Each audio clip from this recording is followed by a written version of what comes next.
Hey Ravens fans, we're coming to you from the locker room for this week's edition of the Flock Mailbag. You also notice I'm flying solo. That's because Ryan Mink somewhere down in the Caribbean drinking a Mai Tai right now, leaving me back here to do all of the work. Well, that's all right. It was a busy week here in Ravens country. We got a lot of questions on Facebook and Twitter for this week's edition of the Mailbag, so let's get right to them. First question comes from John, who's asking about former Ravens wide receiver Derrick Mason.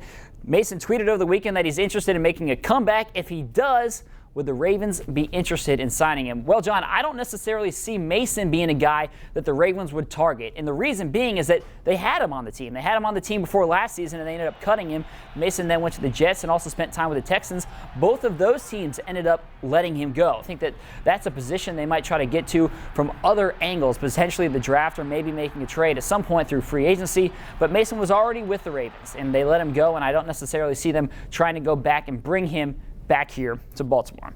All right, next question deals with something that's a hot topic this week. Zachary Chestnut asked about the comments that Joe Flacco made. He says, what do you think of Joe's comments that he made earlier this week? And if you're unfamiliar with what he said, Joe was on a radio show earlier this week, and he made the comments that he thinks he's a top 5 quarterback, and not only that, he thinks he's the best quarterback in the NFL. And the way he said it is that it's not necessarily a knock on any of the other quarterbacks, but it's just that if you want to be a great player, a great quarterback, you have to be confident in what you do. You have to think you're the best. You have to approach it with that mentality.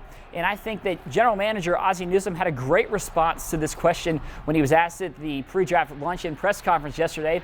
Ozzie said, you know, if any general manager, any coach, any player, they all think that they're the best at what they do. And that's what you have to do to be great. But the caveat is, if you're going to say those things and have that mentality, you have to be able to put in the work in order to go out there and prove it.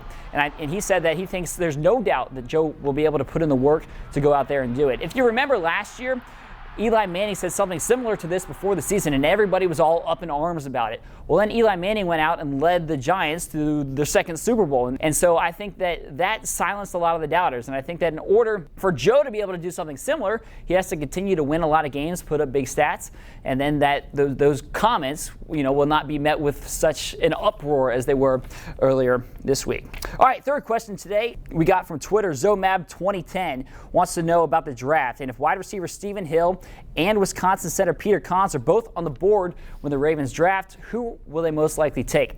Well, my gut tells me that if both those guys are available, the Ravens would go with Konz, the center out of Wisconsin. And the reason I feel that way is because it seems to me like he's more NFL ready. He can play definitely center and probably play guard as well. The Ravens have a definite need on the offensive line. They're looking to add depth and potentially a starting left guard.